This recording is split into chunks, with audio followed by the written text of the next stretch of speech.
Zo, ik kwam mij zo in het dorp van Asterix en Obelix. Dag Gies. Dag Kevin.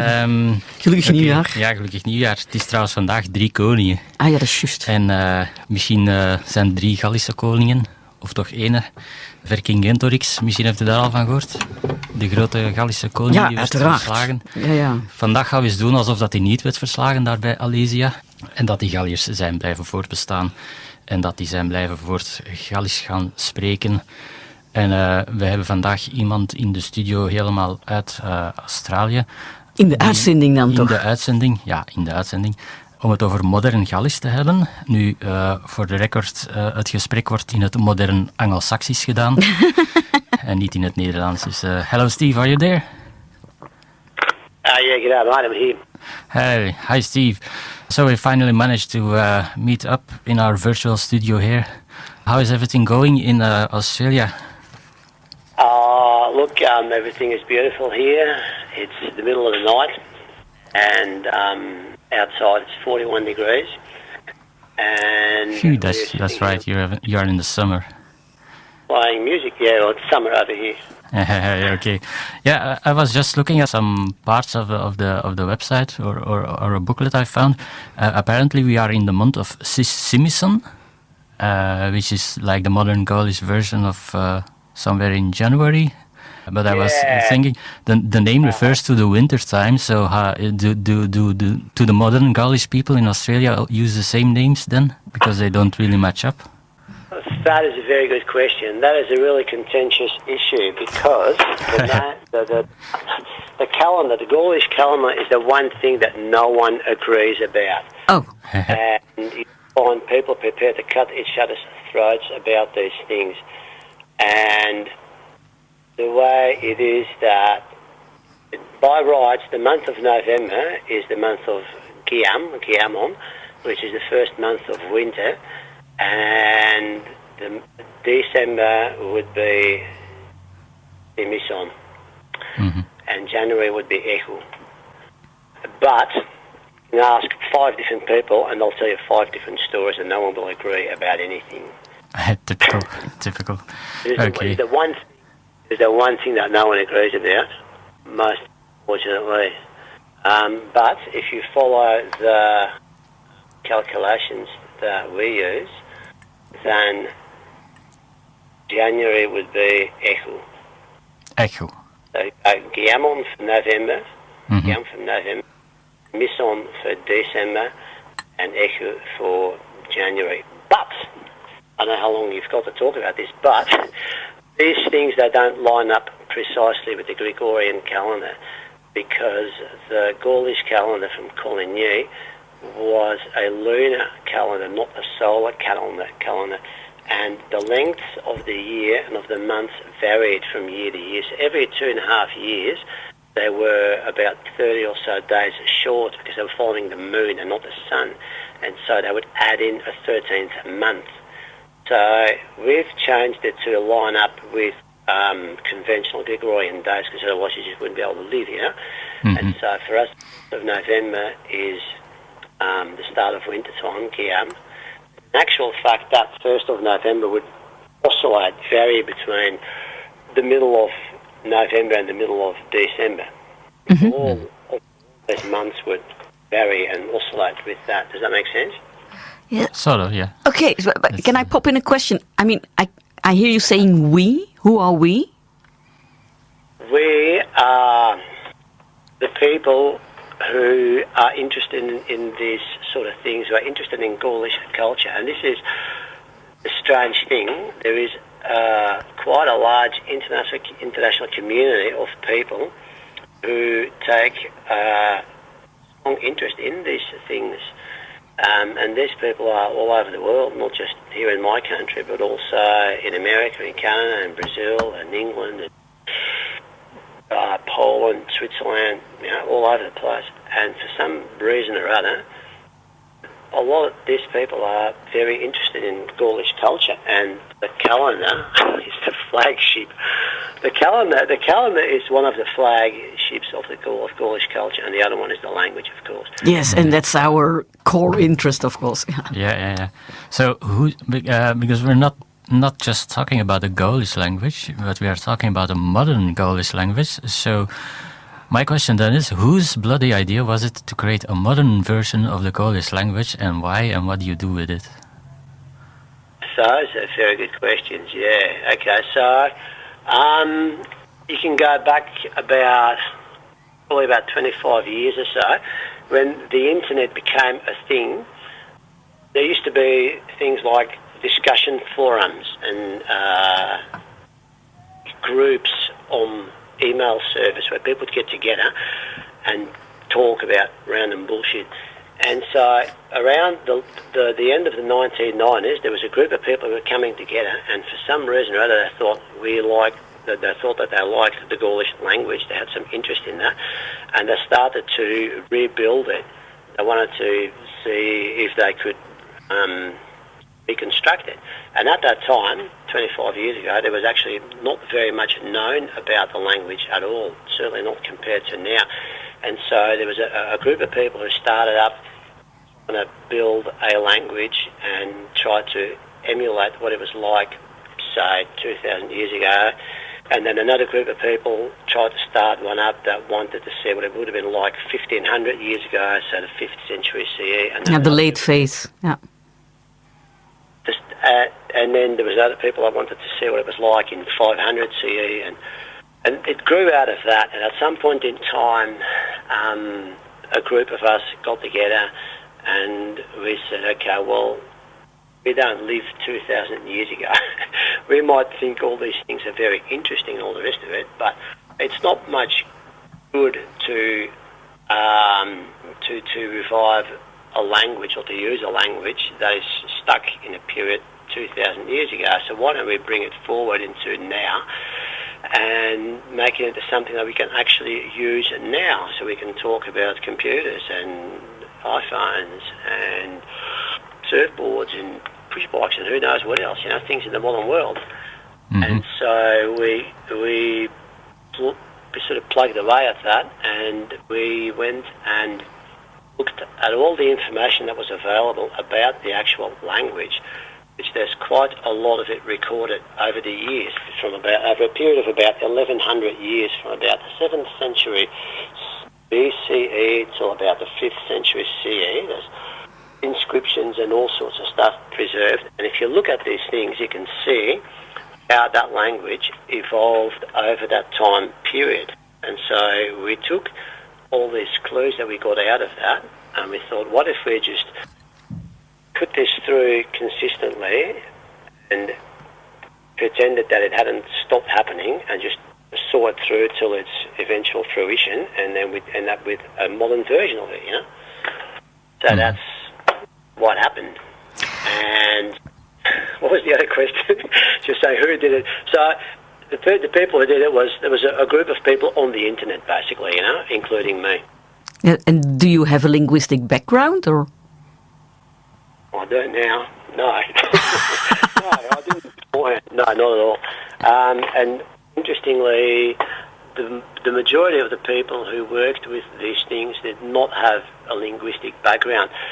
They came from it from all sorts of angles. Some people came from it from a historical angle because they were interested in the history of what happened back in those days. Some people came into it from a religious angle because they were interested in the religious practices of the Gauls and the Druids and all this sort of paganistic stuff that a lot of people are very interested in. Other people came into it from a musical point of view, who were interested in recreating period music, and then thought, what would be the language that would have gone along with that, And so hardly anyone actually knew anything about linguistics, which is a recipe for disaster, really, isn't it?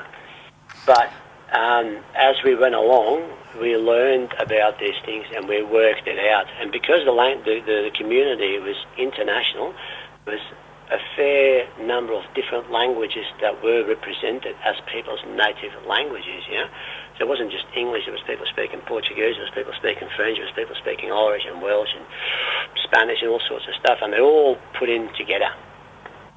But all Indo-Europees? All Indo-European?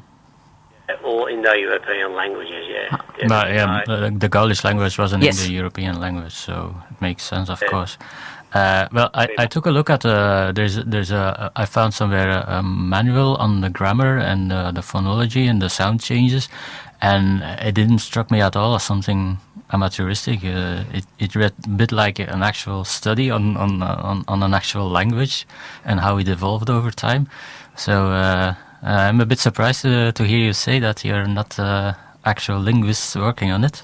It sure does look like that. So. Yes, when you started out, you weren't, let's say. Yeah. You learn along the way. Okay. And we learned as we went along. Yeah, we did an apprenticeship.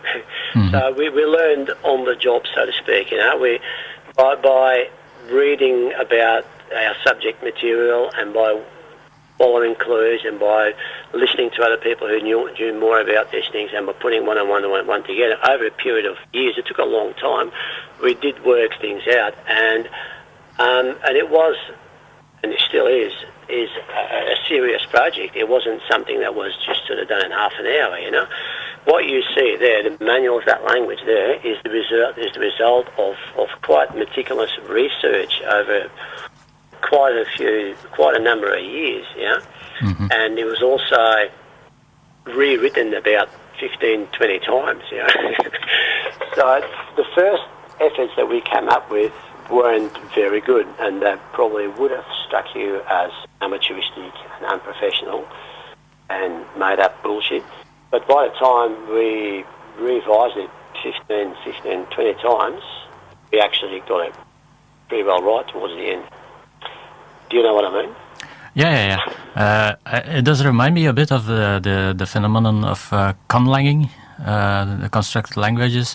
I've studied some of those, and it's never perfect on the first try out. So you always have to tinker and work, and I also heard you refer to the past as the fact that the Gaulish language, not much was known about it, and then gradually people found out more about it. So I imagine that you had to adapt as new information came out. Well, yeah, this is right. Yeah, exactly. So if we think back to the late 1990s, when the internet was starting to become a thing and people were trying to do things, it was very, very hard to find any sort of information. Right now, we can Google anything. Everything is at a touch of the keyboard, isn't it? You can find out whatever you want just about. Back in 1997, when these things were first starting out, it was well before my time, it wasn't like that. There was very little information around, and also in terms of the actual academic study of the Gaulish language itself, one of the most important, continuous long texts in the language, which is the inscription of Shadow Blow, was found in France in 1997. It was dug up.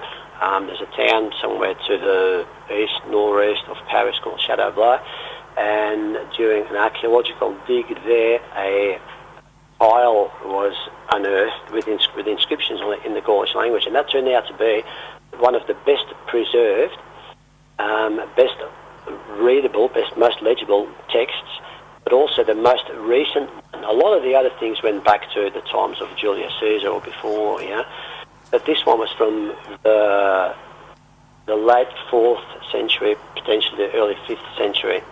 So very recent. Well, the closest to us in time, That was only discovered in 1997. So by the time that was then studied by professional scholars and field Celtologists, and then by the time their results were published in the professional literature and all that would have taken 4 or 5 years. I think the first paper that talked about that inscription came out in 2001 or something like that. So that was one really important development in the study of the language. But also in 2003, there was 2 books that were published in France, written by French scholars, and one was a dictionary of the language, and another one was a grammar of the language. And those are two books, that were fundamental to us being able to construct the language or recreate the language. Without those 2 sources, it wouldn't have been possible. Because so if I understand correctly, so you had a good look at how the language was evolving already, and then you just put it through, like it was going to evolve further along those lines. Yeah? That's exactly right. Yeah, exactly. That's exactly right. Because, and this is why I need to ask you a little bit of background about your radio show. Your radio show is called Babelonië, or Babylon. So you're talking about languages in general, is that right?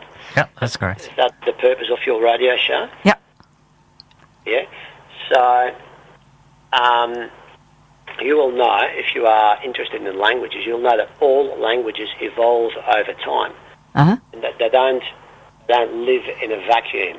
You can take the example of English. If you look at the way English was written and spoken and used, say, in Shakespeare's time 500 years ago, and compare that to now, you'll see it's almost unintelligible. If you go back another 300 years to the time of Chaucer, in the 12th century in England, in Middle English or whatever that would be called, it's virtually unintelligible. Uh-huh. And this happens, and I'm presuming that you know these things because you are interested in languages. That's why you do this radio show. So these things happen to all languages. They evolve over time, and they evolve in terms of phonology, the way they sound. They evolve in terms of grammar and vocabulary, and those three things make up a language, don't they? And so we looked at, like I said before, we looked at all the information, all the data that we had of the language over the 1100 years that it was attested, and we looked at what we could see happening.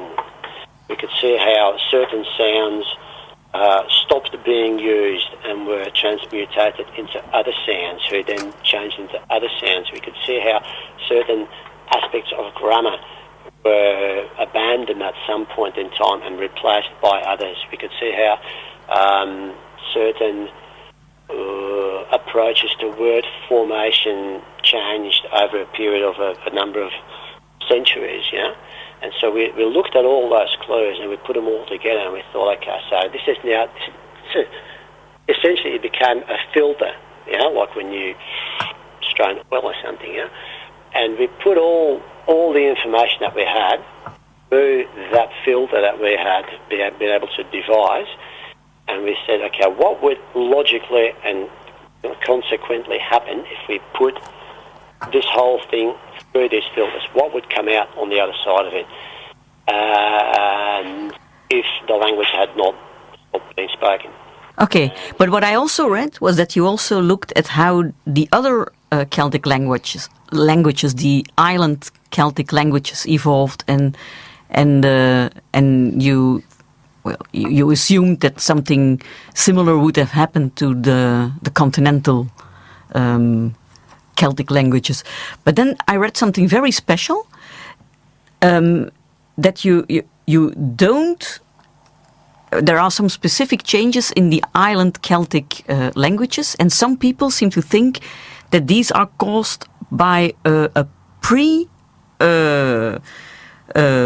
prehistoric substrate language of Afro-Asiatic origin. What a strange thing is that? Is that because you have VSO in island Celtic languages, or some people seem to think that on those islands there was an Afro-Asiatic language spoken? Yeah, that's exactly right. You're right. You're smack bang on the money. So it's called the Hamito-Semitic substrate theory, and it's been around. But the Hamito is a bit old now. Yes, I don't think that's. Oh, it's also called Afro-Asiatic substrate. Essentially, what the gist of that theory is that at some point in time there had been a substrate of a Semitic or an African language that was spoken in certain areas, and that when an Indo-European language was introduced into those areas, that the two became mixed, and that the Indo-European language, which was a superstrate language, the dominant language, that ended up taking on certain characteristics of the language that it was replacing. And things like VSO are one of the characteristics that are often pointed out as being highly specific to those languages, and that is exactly right. However, however, that is a very old theory that is now very much Abandoned. outdated. And you'll find that the vast majority of professional linguists in that field, they don't subscribe to that theory anymore. Yes, it would probably then have been Tamazight, I think. Not Semitic, but Berber languages.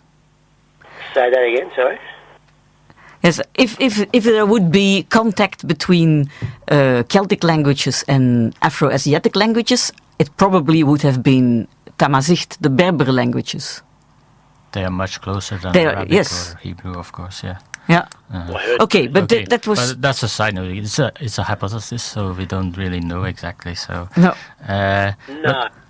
It's anyone's guess, and the important thing to bear in mind is that to this day there is not one single scrap of evidence for the presence of any language of that kind in any of those areas where it's supposed to have happened. No. Ireland, Scotland, Britain in general, you know.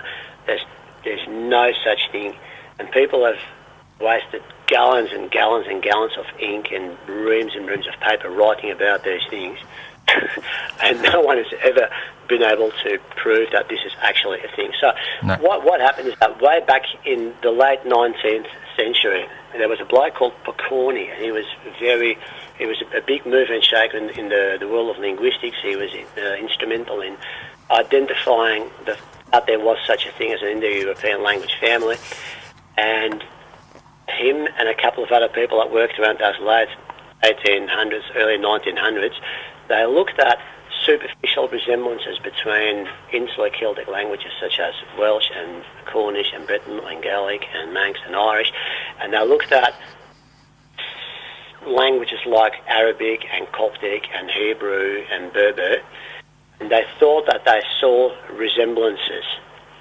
And at that time, in the early 1900s, they didn't really know what they were talking about. The field of linguistics as a professional academic field was very young, much in its infancy, and it wasn't very well developed. And so they jumped to all these far-fetched conclusions and said that this is how it's going to be. Surely there must have been some sort of mob that came from out of Northern Africa and they settled in Ireland, and then the language changed everything. Yeah, it was a wildly unfounded conclusion that was jumped to, and that has since been held on to for dear life by some people for some reason. Yeah. But it does sound exciting, of course.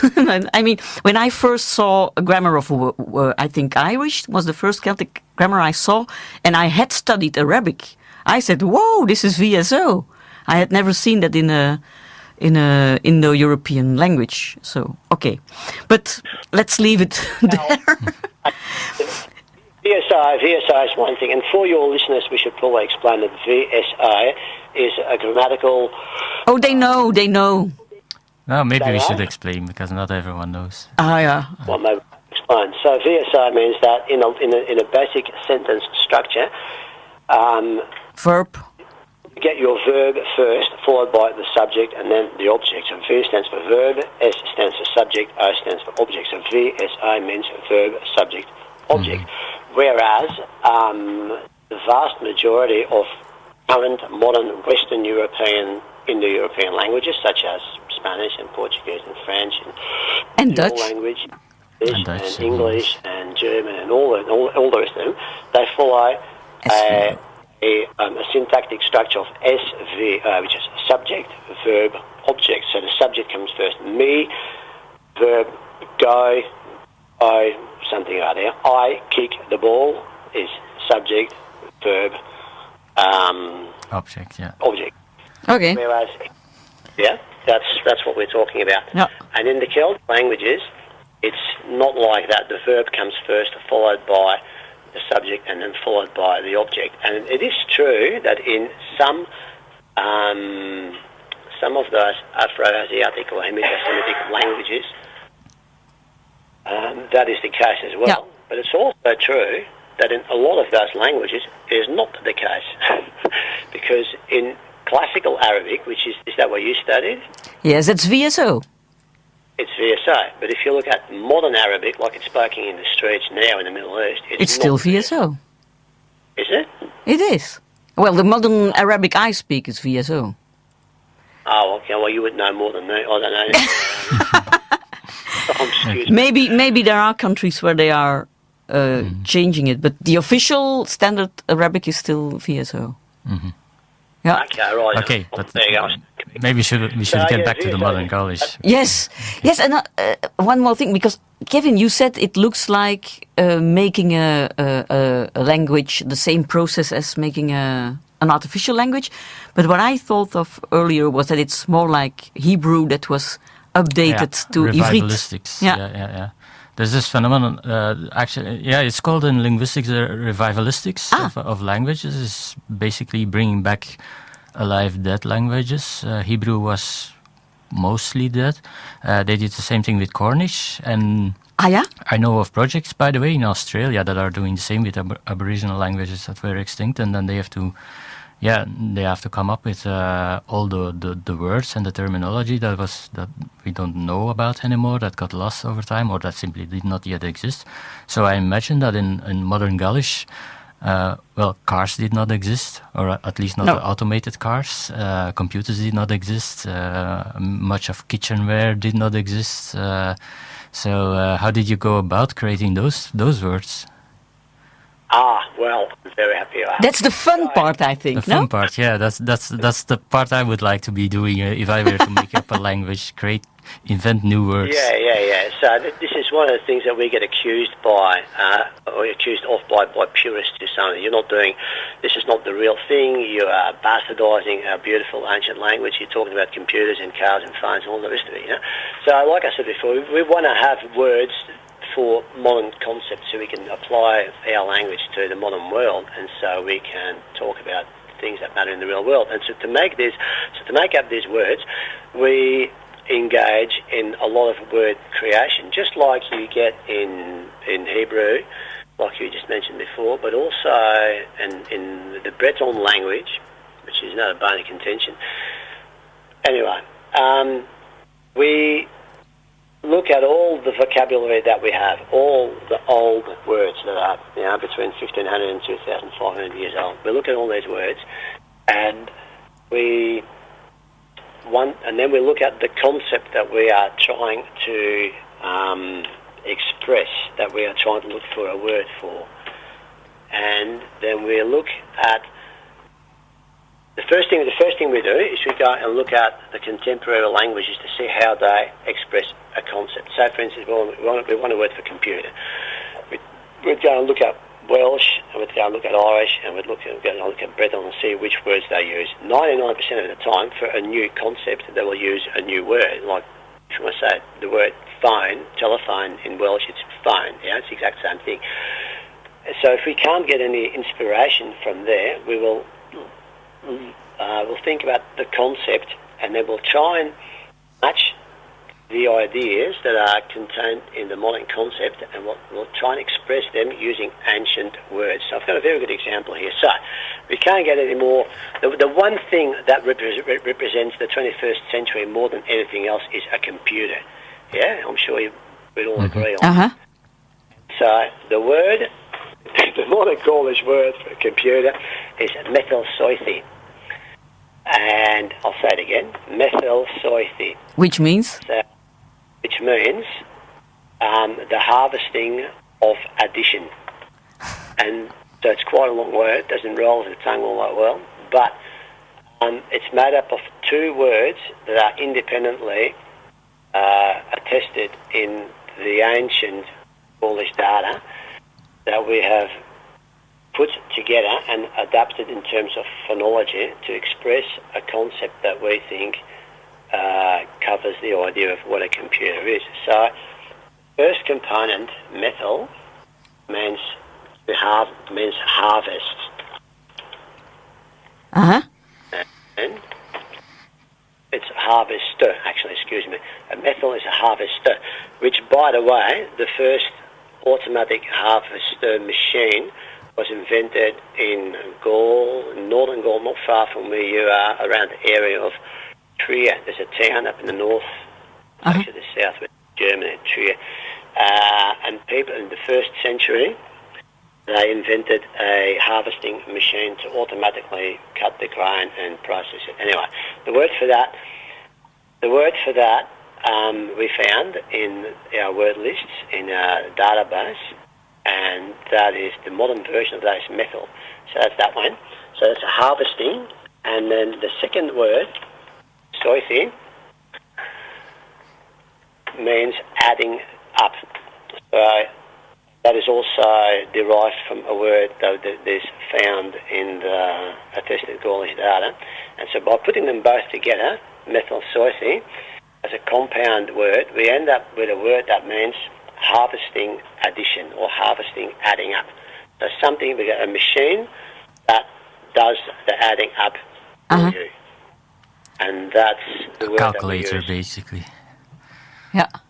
A calculator, basically. Yeah, a calculator, yeah. So, and how do you say calculator then? That's a very good question. We've got to make a distinguish. We've got to distinguish there because the word for computer is not the same as the word for calculator. So Good. Computer is a harvesting machine for addition. Yeah. But a calculator is a thing that actually does the addition. Yes. So it's not quite the thing. So the basic word for adding up is soithi. That's a verb, soithi.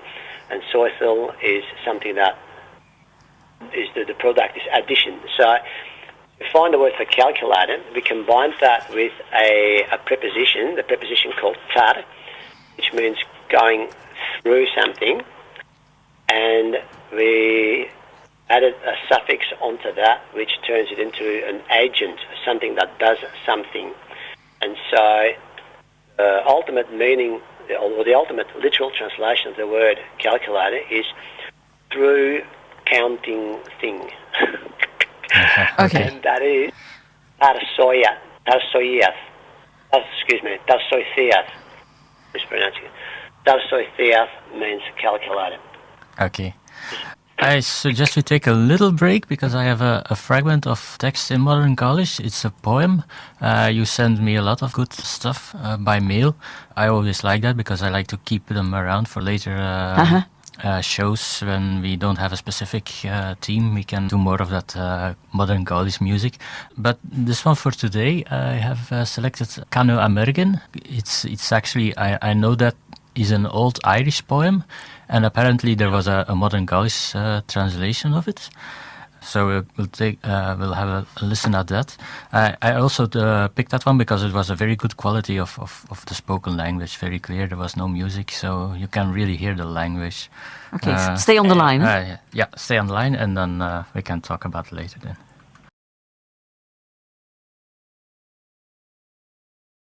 So this was a Modern Gaulish version of an old Irish poem. It did sound very Celtic to me. It sounded a bit Welsh to me. I learned some Welsh long ago. I still occasionally listen to the Welsh radio. So, what I did notice, I took a look at texts, at poems that were written down, and there are some fragments in the old Gaulish, and also fragments and translated in the Modern Gaulish. And what I noticed was that the old Gaulish text fragments, they had a very Latin feel in terms of spelling conventions, and the Modern Gaulish, if you look at it, it looks a lot like Irish with all the accented I's and all the consonants with the H. Probably for the mutations. Was that a deliberate, intentional choice to make it look more Celtic than Latin? Okay, so that's another big bone of contention that we often thrown at our heads and get blamed for doing. People often say we made it look like it's Irish. Now, there's a couple of things there. First of all, if you look at Old Gaulish, which is, say, pick the time of Vercingentorix, 2,000 years ago when Gaul was invaded by the Romans, the language written as it was then, was written, first of all, in the Latin alphabet. Originally, first was written in the Greek alphabet, and after the Roman invasion, that switched over to the Latin or the Roman alphabet. And at that time, the language was a fairly standard Indo-European language of that time, which means that it was inflected, and that its grammar consists of conjugations for the verbs and for nouns and adjectives. Mm-hmm. You know what I mean by that, don't you? Huh? Sure. And yeah, that's pretty standard. Yes. So words were inflected, and the inflection happened at the end of the words, just like it did in Latin at that time, and just like it did in ancient Greek, and just like it still does in modern Greek now, and just like it still does in, say, for instance, Lithuanian now. In Germany? In German? In German, no. In German, I don't know much about German, but what I know, from what I understand about German, is that the inflections in the German language are mostly found in the particle. Yeah. In the articles, in the definite articles, or maybe even in the indefinite articles. Yes. And I don't know how they work exactly because I don't understand the word of German, but I'm aware that it's contained in the use of the articles and not in the actual... Yes, you're right. You're absolutely right. Yes. And so, 2,000 years ago, Latin, classical Latin, the meaning of words and the information conveyed about the words, about the meaning, about the position in the sentence, about who it was about, and all the rest of what action was supposed to portray, that meaning was conveyed by suffixes, by endings, things that happened to the end of the word. And it was the same for, we presume, it was the same for all Indo-European languages at that time, 2,000 years ago. And at the same time, even though it is now universally accepted that the Gaulish language distinguished between short and long vowels, these were not indicated in writing. Does that make sense? So when we have accurate accents on our vowels to indicate whether a vowel is short or long, that exact same distinction existed in ancient Gaulish, but it wasn't written. So if you look at a text and it wasn't written in Latin either, the same distinction, at least at some point in time, existed in Latin, short vowels versus long vowels, but it wasn't written then, at least as far as I'm aware, and I don't know much about Latin now. In Gaulish, it existed, but it wasn't written down, and also there was never any sort of standardised way of writing Gaulish. So if you combine the fact that the language was inflected and that meaning was conveyed through word endings, and that the vowel length was not indicated, well then straight away it'll resemble Latin, like it will resemble Lithuanian. I think, if you were to write Old Lithuanian, it would look exactly the same. Next, the matter of the digraphs, as in consonants that are written with a H behind them. This is definitely what we do to indicate certain fricativized consonants, but that is also something that almost all other current Western European languages do. If you look at French, you'll see that a PH is written for the sound F. Do you agree with that? Yeah. Yeah. Absolutely. There's no argument, is there? You'll see that the word, the sound in French again, the sound sh is written with a CH. Yes, and we use CH for ch. Yeah. It's an aspirated K. Yeah. Exactly. We do too. Exactly. We do too. And so does German, and so does Welsh, and so does Irish and Gaelic. Mm-hmm.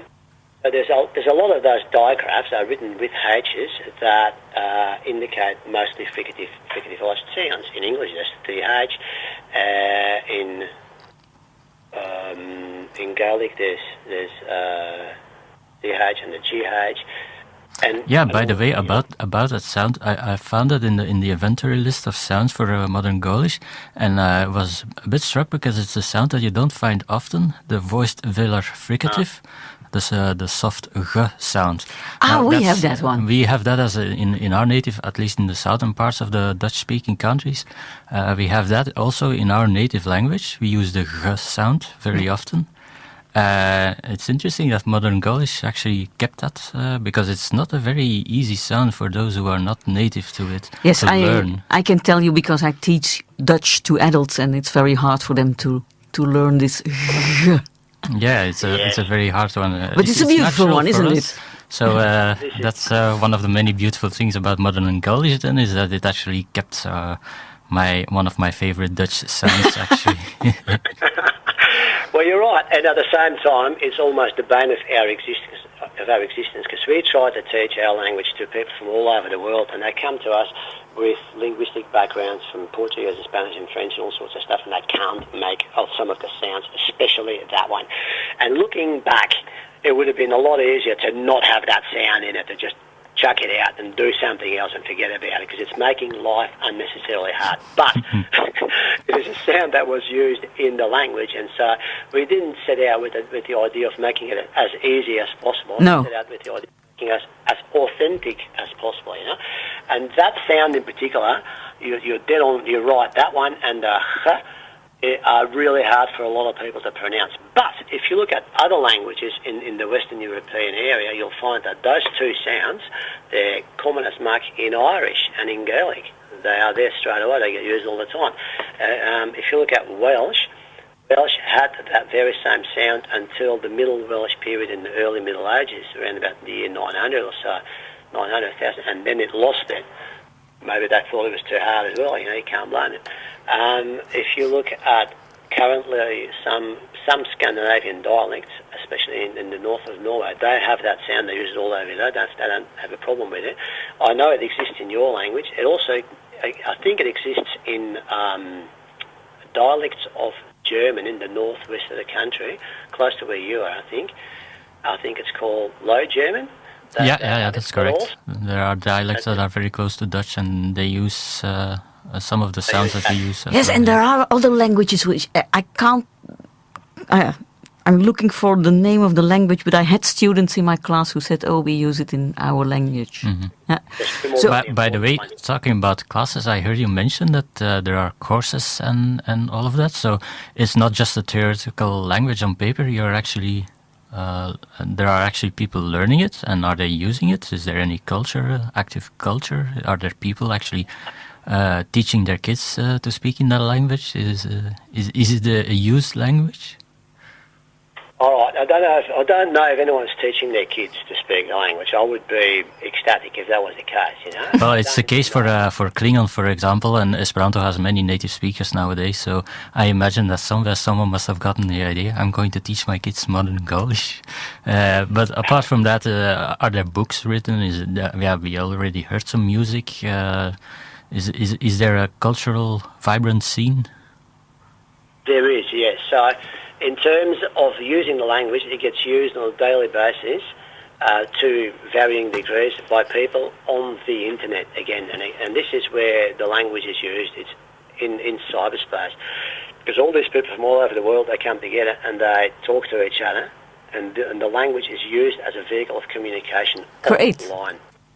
Mm-hmm. Okay. Actual conversations. So, and what would happen if, let's say, you would go to Ireland and you would speak Modern Gallish to people who speak Irish? Do you think they could understand you? Or Welsh, yes. Do you think they could understand you or not? They wouldn't have a clue, no. So no, but they would maybe hear that it sounded strangely familiar, or... Not in Ireland, no. There's actually probably more in Wales then. Yes, more in Wales? Or in Brittany. More in Wales. But there's actually very little common ground between Modern Gaulish and Irish, in spite of the fact that we always get blamed for using accurate accents and digraphs with H. If you went to Ireland and spoke to an Irish speaker, they wouldn't understand the word and they wouldn't have a clue. It would be a complete disaster. But if you went to a native speaker of Welsh and a native speaker of Tom, and you wouldn't be able to speak, and you wouldn't be able to converse, and you wouldn't be able to make, you wouldn't be able to communicate. But you would be able to use certain words of basic vocabulary that would be identical in all these languages. Like computer. No, computer is very different in Welsh. No. Basic fundamental language words like head, hand, foot, leg. I see. Yeah. Well, there's the aspect of of course the phonology that changed between the Gaelic and the Britannic. If you get behind that, you can figure out if in Gaelic you say caher, and you know it's in Belgisch it's pedwar because of the K and the P sound. So I suppose that if you very Gaulish, quickly transpose everything. If you are in a conversation, that would be very difficult, of course.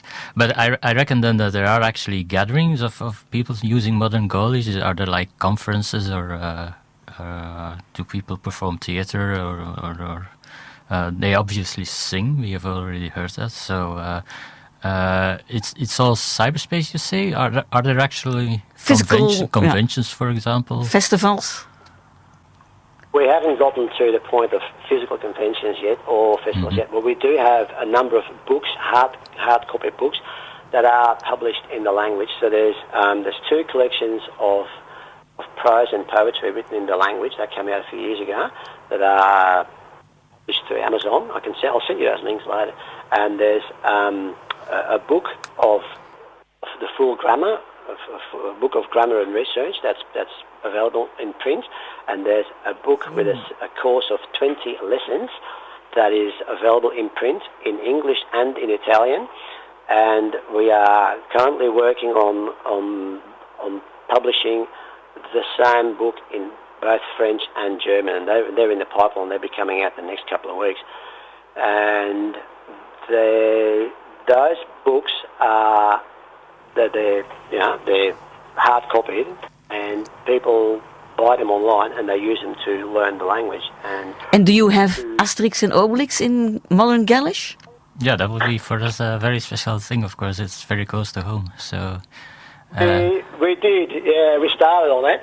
We did it a few years ago. We started doing it. We started translating a story, one of the stories of Asterix and Obelix, obviously because it's an obvious thing to do, into Modern Gaulish, and we sort of got about maybe a quarter through the first story or so. We were following the official translation and all that, and then we came up against the issue of copyright. Oh. Yeah. You know, and you can see where this is going. So obviously Asterix and Obelix, we love them and I love them, but they're a commercial product designed to be sold to people. And we were making our translations with the ultimate goal of being able to share that with the whole world. Look what we've done. And educating the children. Yeah, for class. Educating the children. And so it turned out to be... too expensive. Too much of a legalistic problem in terms of copyright to be able to do it. It's still up there somewhere, and it can still be accessed. I'll send you a link later. I should have done it earlier. There's a certain amount of it there, but it's not active anymore at this point in time. But because it's very irritating then that those books do exist in Latin, the language of the conqueror. Yeah. By the way, Asterix and Obelix is one of the most translated modern books. Yeah. Or modern franchises, and apparently Modern Gaulish, the one language that I would assume is the most evident, the most logical. They should be happy. They are not allowed. That's a strange thing. Yeah. Well, there would be a certain amount of hoops you'd have to jump through. And ask permission. We started doing it, and we had an official guidelines to do this, do that, and do this, do that. You know, and we started going through it, and in the end, it turned out to be a big headache, and so we abandoned it. You know, but what we do a lot of is the music, like you've heard. There's about 10, 15 or so songs in Modern Gaulish, and they are freely available to everyone on YouTube. And this is how we can get around these things, because if we put it on YouTube, well, it's ours, and we do whatever we want. You know, people produce a lot of written material, and every now and again, whenever there's enough, we put it all together and we put it out as an anthology or as a collection. You know, and then, like I said, we have these course books. There's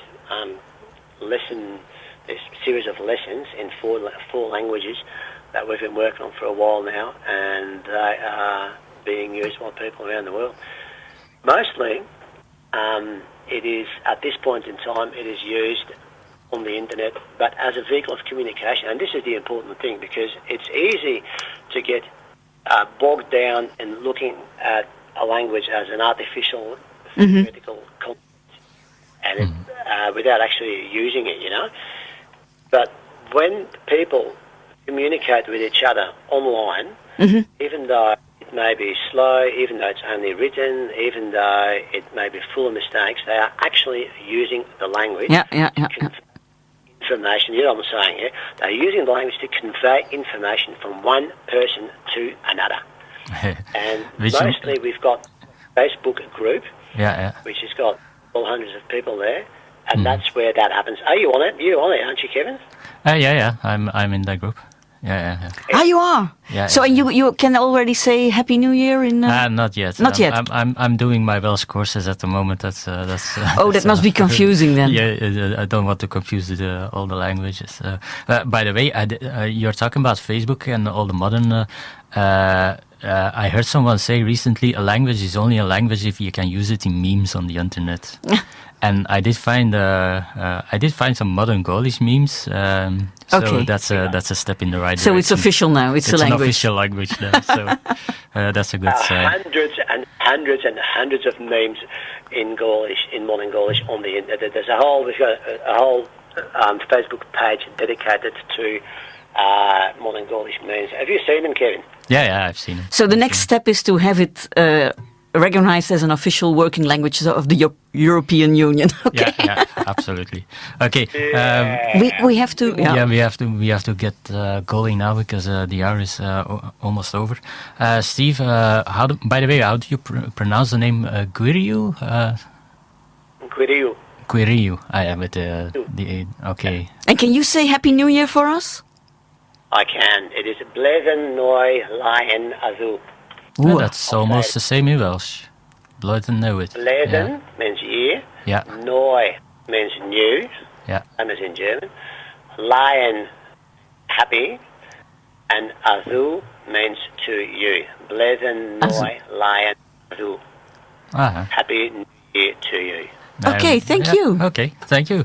Okay, we're going to finish with another song in Modern Gaulish, and then we'll probably be seeing each other on Facebook then in that Modern Gaulish group. I'll post a link on it on our page. So thanks, Steve, and we'll talk later then. All right, thanks very much for having me. Hi. Oké, ja.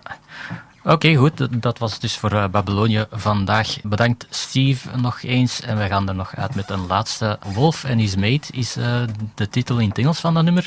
Goed, tot binnenkort.